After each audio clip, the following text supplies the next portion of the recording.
What if the face of a loving father and community leader could hide the darkest of secrets? For over 30 years, Dennis Rader, known as BTK, terrorized an entire community.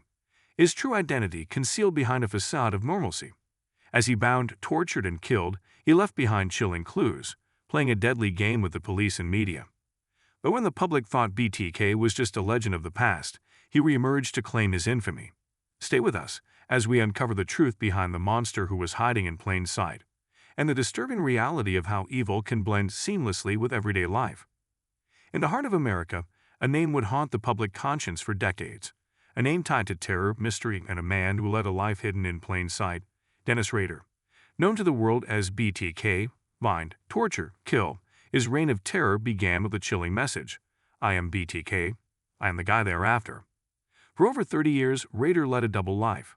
On one side, he was a devoted family man, a church president, and a well-respected member of his community. On the other, he was a sadistic serial killer who thrived on torturing, tormenting, and ultimately ending the lives of innocent women. This is not just the story of a killer. It's the story of a man whose vanity and pride would ultimately lead to his downfall. His terrifying story unravels the mind of a monster hidden in the shadows, a true testament to how evil can disguise itself behind a mask of normalcy. Chapter 1. The Early Years, a Seed of Darkness. Dennis Rader's story began long before he earned the moniker BTK. Born in the small town of Wichita, Kansas, in the early 1950s, Rader's early life seemed uneventful. But beneath the surface, something darker was at play. As a young boy, Dennis found himself alone for long stretches, as his parents worked long hours. It was during this time that his dark fantasies began to take root. He would spy on women from neighboring houses, dressed in women's clothing, while tying ropes around his neck.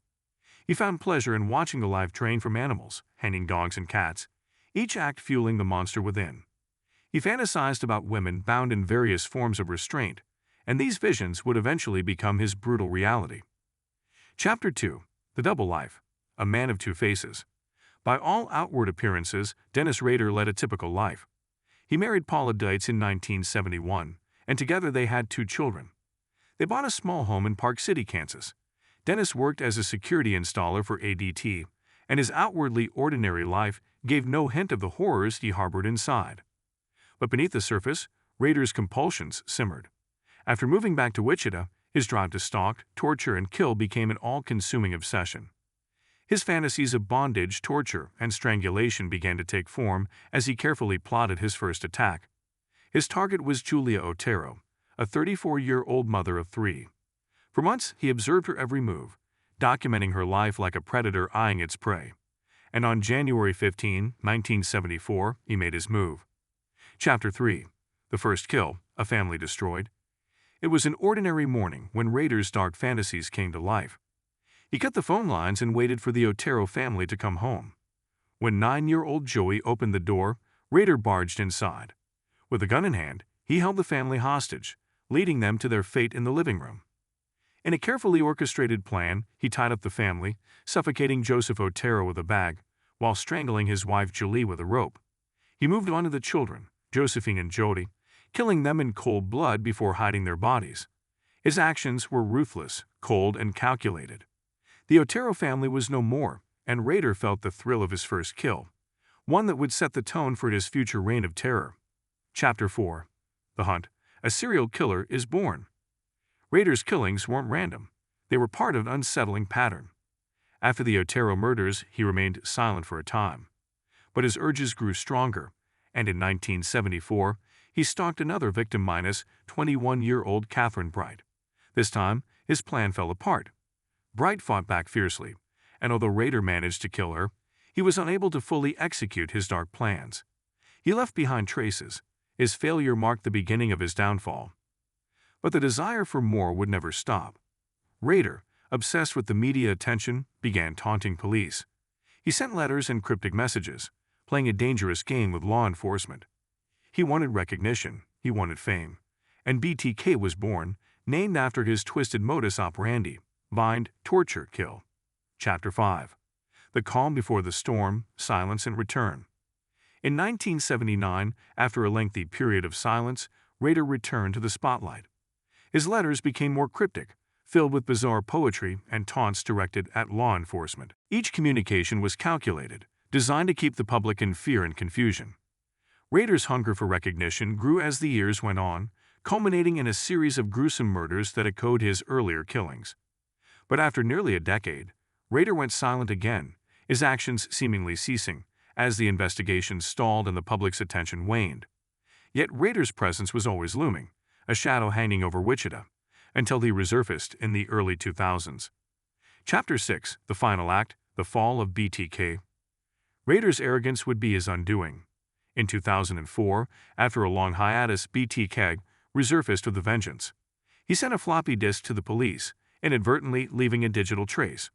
The clue led investigators directly to Dennis Rader. DNA evidence tied him to the murders, and in a final, chilling moment of irony, the quiet family man was arrested.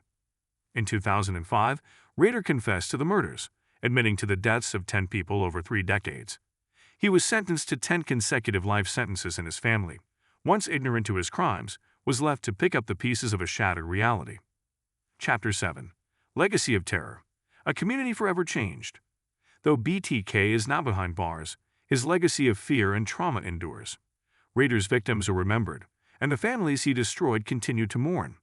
The community of Wichita, once gripped by terror, slowly begins to heal. Yet the pain remains, etched into the memories of those who lived through the nightmare he created. As for Dennis Rader, he sits in a prison cell, a man stripped of his power and facade, but the damage is done. His story serves as a chilling reminder of the darkness that can hide behind the most ordinary of facades. The hidden truths of evil. The story of Dennis Rader is not just a tale of murder.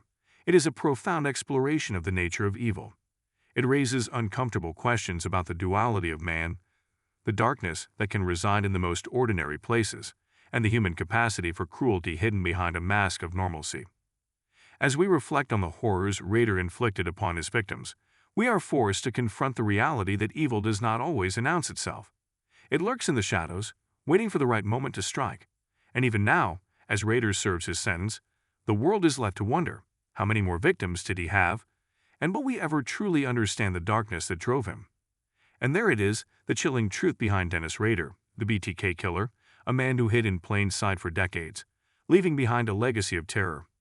It's a haunting reminder of how darkness can linger where we least expect it. But just when you think the world is safe, there's always more to discover. Don't let your curiosity fade, there's more lurking in the shadows. Our next video dives deep into the mystery of the Sodder children disappearance, a case that continues to puzzle investigators and ignite intense debate. Could there be more to this story than we've been told? You won't want to miss it. Make sure to subscribe and turn on notifications because you don't want to miss any of the chilling, mind-bending mysteries we'll uncover next. Join us on this journey of discovery, because when you're part of this community, you'll always be one step ahead of the truth. See you in the next video.